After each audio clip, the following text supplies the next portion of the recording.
नमस्कार, आप देख रहे हैं री इंडिया न्यूज और मैं हूं मनीषा श्रीवास आपके साथ।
आज नागपुर में इंदिरा आईवीएफ का पहला केंद्र खोला गया है, जिसका उद्घाटन माननीय नितिन गडकरी जी के हस्ते किया गया है। हमारे साथ इंदिरा आईवीएफ के संस्थापक और अध्यक्ष डॉक्टर अजय मुर्दिया सर मौजूद है। आइए उनसे जानते हैं इसके बारे में।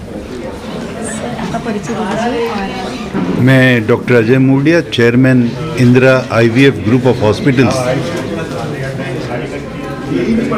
सर, अभी जो क्लिनिक खोला गया है तो इसका मुख्य उद्देश्य क्या था नागपुर में खोलने का, और इसके पहले के जो केंद्र है वो कहाँ कहाँ पर है? हमारी कोशिश थी कि महाराष्ट्र की ज़्यादा से ज़्यादा पब्लिक को ये सुविधा कम से कम दामों में हम दे सकें। इस हेतु 2016 में हमने एक सेंटर खोला था नागपुर में ही, पर चूँकि सक्सेस रेट और ट्रांसपेरेंसी और इतना अच्छा लगा लोगों को और इतनी भीड़ हो गई कि हम लोगों को ये 5 साल के अंदर ही दूसरा सेंटर, बड़ा सेंटर खोलना पड़ा, ताकि हम लोग ज़्यादा से ज़्यादा लोगों को अच्छी सुविधाएं न्यूनतम दरों पर दे सकें। तो सर, आपको उम्मीद है कि यहाँ से बहुत से ऐसे जो है निसंतान जो दंपति है वो आपके पास आएंगे और वो अफोर्डेबल उनके लिए होगा? हमारी कोशिश ही यही है। अफोर्डेबिलिटी हमारा एक आप कह सकते हैं कि हमारा एक उद्देश्य है कि हम लोग सब लोगों को, जो भी मिडिल और लोअर इनकम ग्रुप के हैं, उनको भी हम लोग संतान प्राप्ति का सुख दे पाएँ नवीनतम तकनीक को यूज़ करके। सर, इसके लिए कुछ अवेयरनेस का कुछ आपने चलाया है कि जिसके बारे में इसके अवेयरनेस हो सके? अवेयरनेस हमारा कंटिन्यूस प्रोग्राम है, जहाँ हम लोगों को अवेयर करते हैं, निसंतानता के बारे में जागरूक करते हैं। और जैसे मैंने बताया कि अब तक लगभग 2000 निःशुल्क कैंप हम लोग लगा चुके हैं 700 से ज़्यादा शहरों में और 22 से ज़्यादा सिटीज़ में। हम लोग ये अवेयरनेस प्रोग्राम जो आज भी चालू है, और हम लोग कोशिश करते हैं कि ज़्यादा से ज़्यादा लोग इस बीमारी के बारे में जान सकें, ज़्यादा से ज़्यादा लोग डिस्कस करें और समाज में जागरूकता है। इसमें कोई शर्म की बात नहीं है, इसमें आपका कोई कसूर नहीं है, तो इसमें कोई शर्म करने की कोई बात नहीं है। जाइए डॉक्टर के पास, इलाज की कोशिश कीजिए और आपको साइंटिफिक तरीके से संतान प्राप्त करने की कोशिश करनी चाहिए, रेदर देन कि आप नीम हकीम या किसी और के पास जाएं। Thank you. हमारे साथ मयूरी मैम भी मौजूद है। आइए उनसे भी जानते हैं, जो नागपुर सेंटर की मैनेजर है। आइए उनसे भी जानते हैं कि इसके बारे में वो क्या कहना चाहेंगे। हेलो एवरीवन, हमारा बेसिकली ये 2016 में सेंटर खुल चुका था, बट स्पेस कम हो गई, साइकिल्स बढ़ गई, पेशेंट्स आने लगे, तो उनको एक बेहतर और अच्छा स्पेशियस सेंटर देने के लिए हम एक नए प्रेमाइसेस, जो अभी हमारा सेंटर अभी नेक्सस पॉइंट के फर्स्ट फ्लोर पे हमने खोला है।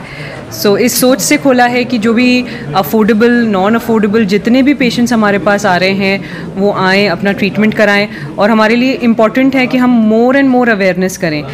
बहुत बार ऐसा होता है कि हर कोई महिला जो आ रही है वो 35 इयर्स के बाद आ रही है, पर 35 इयर्स में क्या होता है, काफ़ी बार एग्स ख़त्म हो जाते हैं, अंडे ख़त्म हो जाते हैं। तो एग्स ख़त्म होने के वजह से उनको काउंसिल करना डिफ़िकल्ट हो जाता है कि अब कम अंडे बचे हैं। अगर हम जल्दी ही अपना 1 साल संबंध होने के बावजूद अगर संतान प्राप्ति नहीं हो रही है और वो हमारे पास आ रहे हैं, तो हमारे लिए ईजी रहता है कि हम उन्हीं के अंडों के साथ और उन्हीं के शुक्राणु के साथ उनको माँ बाप बना सके। एंड जितना जल्दी हो, क्योंकि एक एज फैक्टर भी बहुत ज़रूरी है, क्योंकि अगर कोई 40 इयर्स का है आज, वो अगर बच्चा करते हैं तो वो बच्चा 1 साल का होता है और वो 41 इयर्स, तो ये एज जनरेशन गैप भी ख़त्म हो। और IVF is just like a normal pregnancy, जैसे नेचुरल होता है, जो काम ट्यूब अंदर करती है, जो फर्टिलाइजेशन अंदर होता है, वही चीज़ हम बाहर करते हैं। तो इसमें कोई ऐसा ये नहीं है कि बच्चा कुछ अलग होता है या कुछ ऐसा अलग कुछ अलग ही करते हैं। ये एक नेचुरल प्रेगनेंसी है। आज तक हमारे 4000 पॉजिटिव प्रेगनेंसीज हो चुके हैं, उसमें से करीबन 60% रेट हमारा ट्विंस का है, 40% हमारा सिंगलटन का है। और IVF के बच्चे ज़्यादा इंटेलिजेंट होते हैं as compare to the normal ones, क्योंकि वो एक बेस्ट एग और एक बेस्ट स्पर्म से बनते हैं। तो हमारा बस यही उद्देश्य है कि जो भी कपल हमारे पास आए, एज़ गडकरी सर ने बोला कि आज हम 80% पे अगर हम चल रहे हैं तो हमारा वो चीज़ 100% पे चले जाए, बस हमारा यही उद्देश्य है। अभी जैसे कि थोड़ी देर पहले ही सर ने बताया था कि महिलाओं के अंडे को फ्रीज़ करके भी रखा जा सकता है कुछ साल पहले, तो इसके बारे में थोड़ा सा बताइए। देखिए, करियर एक बहुत बड़ा इम्पॉर्टेंट विषय है कि जहाँ पे एक लेडी को ये नहीं समझ में आता है, मेडिकल फील्ड हो या इंजीनियर्स हो, 27, 28 तक तो उनकी पढ़ाई चलती रहती है, लेकिन उसके बाद उनके लिए ज़रूरी रहता है कि वो अपने एग्स फ्रीज़ कर दें और वो जब माँ बनना चाहते हैं वो चूज़ कर सकते हैं अपना समय कि आपको कब माँ बनना है, तो आप तब माँ बन सकते हैं। तो एग फ्रीजिंग एक टेक्निक है, बहुत सारे एक्ट्रेसेस, बहुत सारे फिल्म स्टार्स ये सब चीज़ें अपनाते हैं, क्योंकि अगर वो तंबाकू और सिगरेट और इन सब का भी सेवन करते हैं, अगर उनके एग्स फ्रीज्ड हैं तो they can do it, and then जब उनको माँ बनना है वो माँ बन सकते हैं अपने ही अंडों के साथ। इसमें क्या खाने पीने जो अभी फास्ट फूड जो खाते हैं, क्या ये भी मेन उद्देश्य ये है क्या इसका कुछ? देखिए, पहले WHO का रहता था 1 in 10 कपल्स, बट अब हो गया है 1 in every 3 कपल्स। तो ये जो रेट कम हुआ है वो लाइफस्टाइल मॉडिफिकेशंस क्योंकि हमारे नहीं रहते हैं, एक्सरसाइज नहीं करते हैं, हाई प्रोटीन डाइट नहीं लेते हैं, स्ट्रेस एक बहुत बड़ा फैक्टर है जिसकी वजह से अपने अंदर के शरीर में ऐसे चेंजेस होते हैं जो हमारे सामने नहीं दिखते हैं। कोई खून की जाँच हमें नहीं बताती है कि ये चीज़ होती है। तो आजकल क्योंकि इतना चीज़ चेंज हो गया है तो हमारी बॉडी पे जो इफ़ेक्ट आ रहा है, तो जो चीज़ पहले 35 के बाद प्रॉब्लम शुरू हो जाते थे लाइक शुगर या BP, अब वो 28-29 में होने लगे हैं। तो अगर हम मॉडिफिकेशंस तो इतने कर नहीं सकते हैं, बिकॉज ऑर्गेनिक हम ज़्यादा खाते नहीं हैं, मिलता भी नहीं है इतना। सो इट्स इम्पॉर्टेंट कि हम अपनी एटलीस्ट जांच करके, एक इनफर्टाइल कपल अगर अपनी जांच भी करे तो उसको पता रहता है कि हमारे पास समय कितना है नेचुरली कंसीव करने के लिए। एक हमारे चेयरमैन सर ने इतनी अच्छी चीज़ की है कि जो जाँचें बाहर 15-20 हज़ार रुपये में होती है, वही जाँचें हमारे यहाँ पे 5000 में दोनों कपल्स की हो जाती है।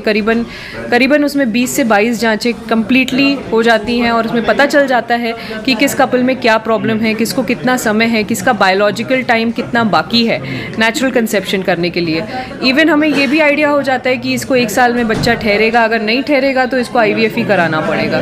तो ये सब टेक्निक्स हैं। 5000 कोई बड़ी बात नहीं है किसी भी कपल के लिए कोई प्रॉब्लम जानने के लिए, तो आई थिंक हर कोई अफोर्ड कर सकता है। और सर का मुर्दिया सर का यही कहना था कि हम अफोर्डेबल बनाएं ताकि ज़्यादा से ज़्यादा लोग, और क्योंकि IVF पहले सिर्फ रिच क्लास और एलीट क्लास ही अफोर्ड कर सकता था, अब it's a common man problem. तो बच्चा तो हर किसी को चाहिए, चाहे वो रिच हो, चाहे वो पुअर हो, चाहे वो कुछ भी हो। तो हमारी बस यही उद्देश्य है कि हम जल्दी से जल्दी सारे लोगों को, क्या कहते हैं सर, निसंतानता भारत छोड़ो, ये हमारा एक स्लोगन रह चुका है। निसंतानता भारत छोड़ो अभियान चलाया ताकि ज़्यादा से ज़्यादा कोई भारत में निसंतान नहीं रहे। ये हमारी अक्सर कोशिश रहती है। और मेरा ऐसा कहना भी है कि अगर आपने, पहले ऐसा होता था कि IVF बिल्कुल लास्ट में कराते थे, 10 साल 15 साल 20 साल दूसरी जगह डॉक्टर से, नीम हकीमों से इलाज कराया और नहीं हुआ तो फिर अब IVF कराएंगे। मेरा ऐसा कहना है कि अगर आपने 2 साल नॉर्मल जांचें करा ली है, डॉक्टरों से इलाज करा दिया है,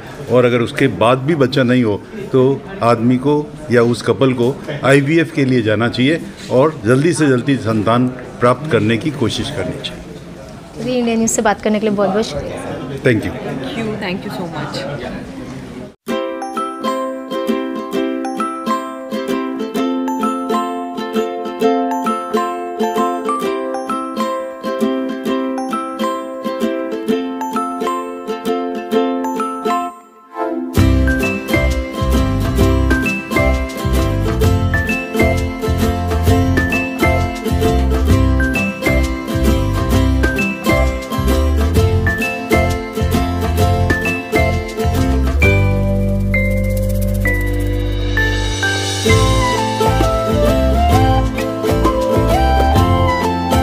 ऐसी ताज़ा खबरों की अपडेट के लिए आप देखते रहिए री इंडिया न्यूज़। हमारे चैनल को लाइक करें, ज़्यादा से ज़्यादा शेयर करें और सब्सक्राइब करें।